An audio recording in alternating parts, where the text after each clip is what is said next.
Bienvenidos nuevamente, estamos con Oscar Nochetti, estamos hablando de historia, que ha sido una de las pasiones de su vida. Ahora estoy Estás- terminando el doctorado en historia. Ahí está. Eso es algo que muy poca gente sabe de vos, que estás terminando un doctorado de historia en Sevilla. En la Universidad Internacional de Andalucía, que está en Huelva, Ajá, y en la ok. Universidad de Huelva. Es decir, son dos universidades que crearon un doctorado, en la cual me inscribí hace muchos Ajá. años, y ahora ya estoy prácticamente entregando la tesis. ¿Y el tema de tu doctorado. tesis? Bueno, justamente el tema de la tesis es la revolución hasta el periodo independentista, hasta la independencia en Tucumán, pero vista desde afuera, por todos los que juzgaron la revolución e incluso la independencia. Se escribió mucho sobre la Revolución de Mayo desde afuera, británicos, norteamericanos, españoles, virreyes de Lima. Portugueses seguramente. Bueno, los portugueses muchísimo. Es decir, hay mucho escrito desde afuera de la Revolución juzgando la Revolución según los intereses. De eso no hay nada o muy poco. Entonces mi tesis es la revolución desde los otros. Y termino con Gran deporte argentino. ¿Cómo nos ven en el exterior? Exactamente, un gran deporte argentino. Lo que pasa es que en ese momento era crítico, porque de eso dependía el apoyo británico o una guerra con los portugueses, con el rey Dom João, que no olvidemos que la monarquía portuguesa residía en Río de Janeiro y que estaba con sus ejércitos en la frontera prácticamente de lo que hoy es la banda oriental, el Uruguay, y que no solamente eran los españoles un peligro, los españoles que bajaban de Lima, de Cusco, del Alto Perú, los ejércitos, sino también los ejércitos portugueses que llegaron a invadir, a ocupar Montevideo a un año de la Revolución. Era complicado el panorama. Entonces la opinión de los otros para los revolucionarios era vital. La opinión del embajador británico en Río de Janeiro, Lord Stranford, era vital, porque la opinión de Lord Stranford influía en St. James, allá en Londres, para generar las políticas británicas en lo económico y en lo militar en el Río de la Plata. Es decir, no era que tener en cuenta la opinión de los otros no importaba. Importaba mucho, porque de eso dependía a veces la sobrevivencia de la revolución. Por ejemplo, Lord Stranford, es decir, yo sé que esto puede generar algún escozor también otra vez, pero sin el apoyo británico, la Revolución de Mayo dudo que hubiera sobrevivido. Y lo muestro en la tesis, es decir, no es que yo sea pro-británico. Y bueno, basta con ver de dónde se embarcaron San Martín y Alvear, ¿no? Vinieron en la Canning, que era una nave británica, y no hay que olvidar que cuando San Martín quiere llevar sus tropas desde Valparaíso, digamos desde Chile hasta el puerto del Callao para tomar Lima, que lo hace por mar, todas esas naves las manejaba Lord Cochrane, que era un lord británico que aportó las naves, pero las naves las aportó Gran Bretaña. La marinería era británica. Chile no tenía, no tenía naves como para transportar un ejército de 3.000 o 4.000 hombres con todo no solamente con todo el armamento, sino también con todo alimentar, dar desayuno, almuerzo, cena a 4.000 hombres embarcados. Es una tarea ciclópea, y eso no lo podía organizar los chilenos. San Martín no lo organizó, eso fue organizado desde, digamos, con el apoyo británico. Y él San Martín se conecta con Lord Cochrane. San Martín tenía apoyo británico, no se lo puede negar. San Martín viene desde Londres, él perteneció a una logia que tenía sede en Londres y tenía una excelente relación con los británicos, lo cual no quiere decir que fuera pro-británico, que él quisiera entregar los territorios que conquistó a los británicos, pero San Martín sabía que sin el apoyo británico no podía llevar el ejército libertador desde Chile a Perú, porque no tenía otro medio que el apoyo británico. Y eso no es... Era el único imperio que podía competir con España. Sí, y además España, después de Trafalgar, se había quedado sin flota, por lo tanto no representaba ninguna posibilidad ni negativa ni positiva en favor de... porque no tenía flota. La flota española casi, no toda, había sido destruida en Trafalgar 5 años antes de la Revolución. Oscar, ya que te tomaste la molestia de traer estos libros, que no son todos, pero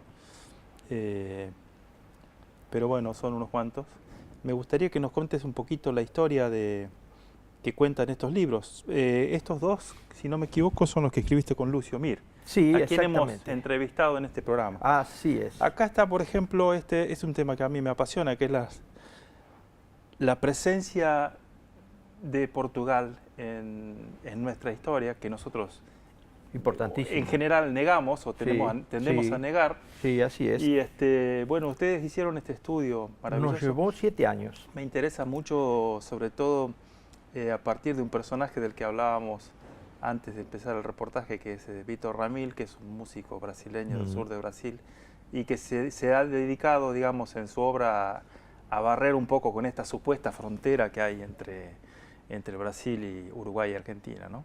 Contanos un poco de este libro. Bueno, lo primero que hay que decir es que el litoral brasileño fue ocupado mucho antes que el Río de la Plata. Por ejemplo, Magallanes, en 1520 estoy hablando, Magallanes se provee de caña de azúcar, se provee de azúcar en los alrededores de lo que hoy es San Paulo y también más al norte de Brasil. Magallanes, antes de cruzar el estrecho y descubrirlo y de alguna manera dar la vuelta al mundo, que él no la alcanza a darla, él muere antes. Bueno, él se provee de azúcar digamos, en colonos que ya estaban en Brasil. Luego, cuando... de Bahía probablemente, ¿no? Salvador de Bahía. Salvador Bahía.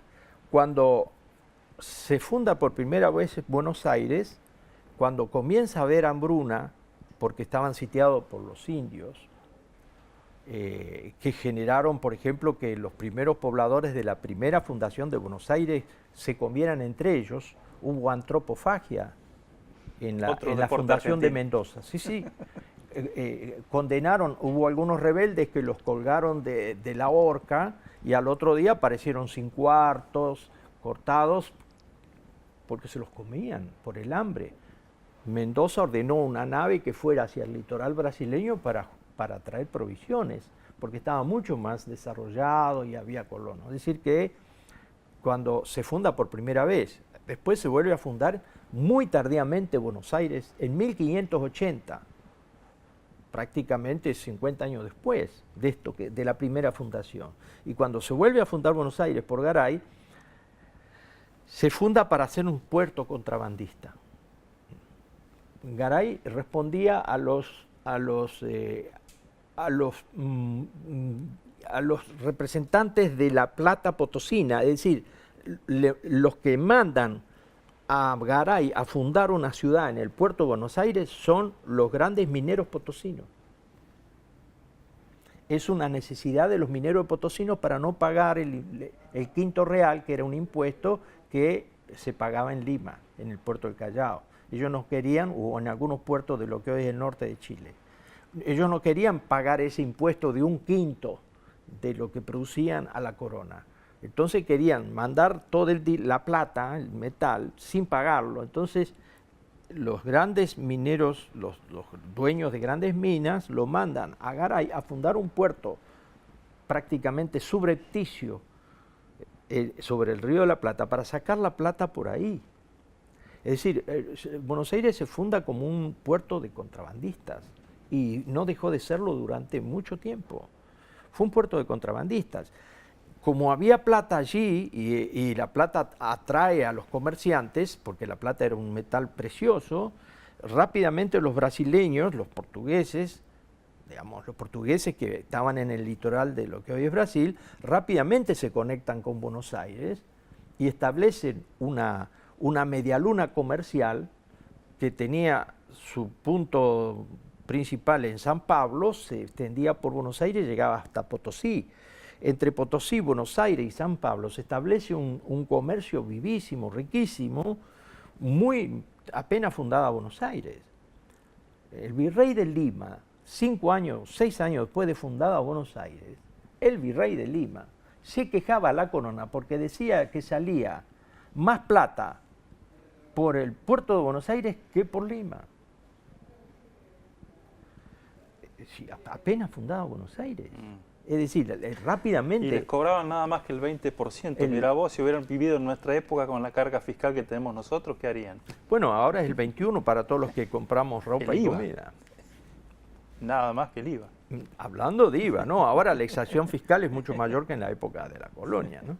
Pero bueno, quiero decir, este libro da noticias, se refiere, abarca un largo periodo de tiempo, porque va de 1484 a 1777, es decir, lo que se llama larga duración en historia, y es un libro que atrajo mucho a historiadores españoles y portugueses. Por eso que este libro se edita en España. Este pesado libro no se editó en la Argentina, a pesar de que fue escrito por argentinos, sino que se editó en España, lo editó la Universidad Internacional de Andalucía, y la evaluación de este libro lo hicieron 3 profesores europeos que recomendaron su publicación porque es un libro que narra algo que a ellos les importa mucho, que cómo fueron las relaciones en el periodo colonial entre portugueses y españoles en un lugar muy importante desde el punto de vista de la riqueza en metálico, como es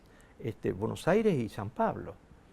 Ese círculo, y Potosí, naturalmente. Entonces, ese esfuerzo que hemos hecho por tratar de dilucidar este periodo y cómo fueron las relaciones, les atrajo mucho porque no hay prácticamente mucho escrito sobre eso. ¿Y qué me contás? Va a tener que ser un poquito más breve, pero ¿qué me contás de la disputa por la tierra? Bueno, ese habla sobre todo por Chile. Los conflictos históricos que hemos tenido con Chile. Es un libro que de alguna manera fue escrito utilizando fuentes de todo tipo. Para escribir este libro ganamos una beca de Bungay-Born, y nos aportó muchísimo dinero en su momento, que nos permitió ir a archivos de México, de Estados Unidos, de España, de Portugal, de Italia, los archivos jesuíticos. Anduvimos en Río de Janeiro, anduvimos en muchos lugares del mundo para poder realizar este libro, que es la cuestión entre el Reino de Chile y lo que sería después el Río de la Plata, la cuestión fronteriza. Que tuvo mucha influencia porque llegamos hasta casi tener una guerra cuando el cardenal Zamoré intervino y aplacó un poco aquella guerra por las islas del Atlántico Sur, ¿no? La Picton, Lennon, no me acuerdo. El canal de Beagle. Por el canal de Beagle. Entonces, eso fue el propósito de esto. Es un libro que hemos presentado en Chile con mucho éxito porque se agotó. Este es un libro que ha agotado hace largo tiempo y curiosamente donde más se vendió fue en Sudamericana de Chile. Y eso... Sí, los chilenos viven el tema limítrofe con Argentina. Con muchísimo más interés y yo más patriotismo.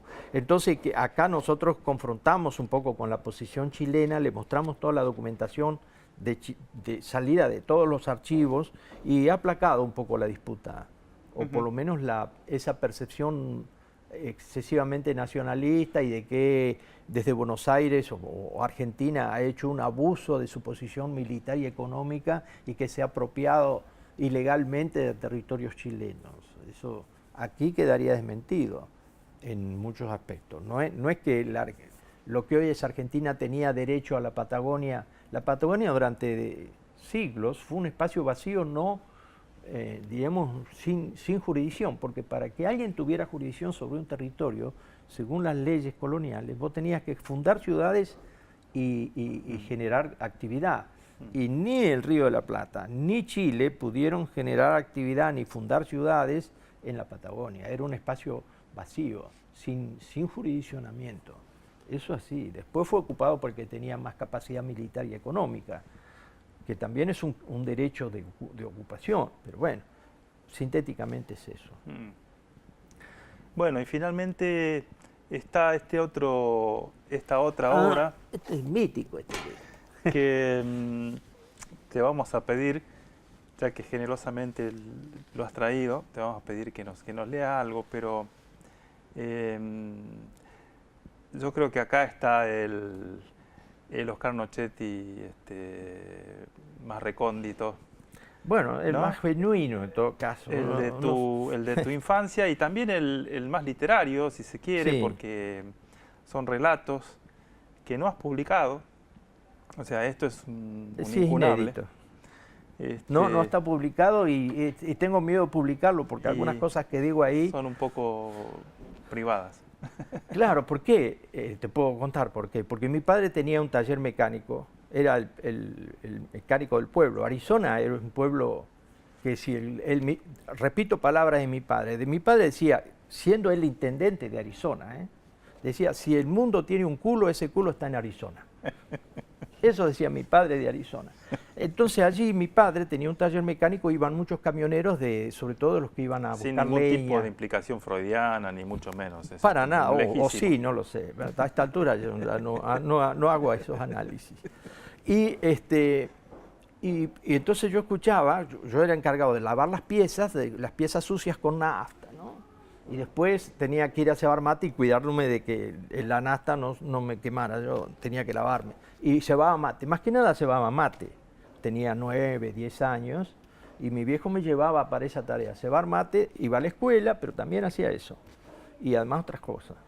Y escuchaba los diálogos de los adultos sin tapujos, es decir, los camioneros y los que llevaban su vehículo ahí hablaban sin tomar en cuenta que había un chico de 9, 10, 11 años allí con las orejas así, escuchando los diálogos de los adultos. Entonces, algunas cosas no las entendía, pero sabía los dimes y diretes de todo el pueblo.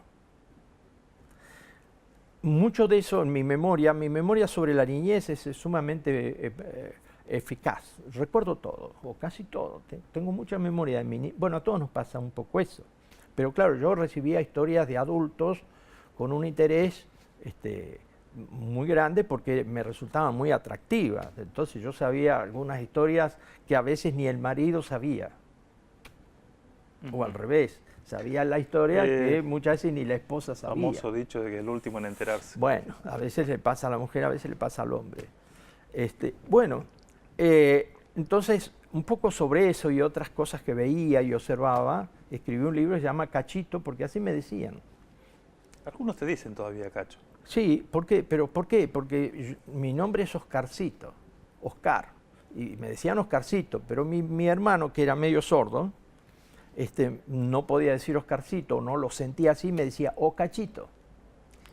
En vez de Oscarcito, Cachito, de ahí pasó Cachito. Con apóstrofe. Claro, de Cachito pasó a Cachito, de Cachito a Cacho, y así llegué, acá también, algunos me dicen Cacho.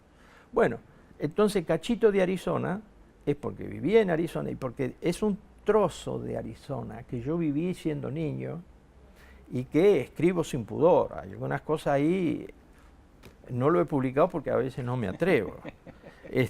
Pero a otras no, te puedo leer alguna parte que si querés o seguimos hablando sobre vamos a hacer una pausa y dejamos eso para el post. Sí, pero es la parte de parroquia que puedo hablar. Bueno, ok. Sí. Bueno, en el próximo bloque Oscar va a leer para nosotros.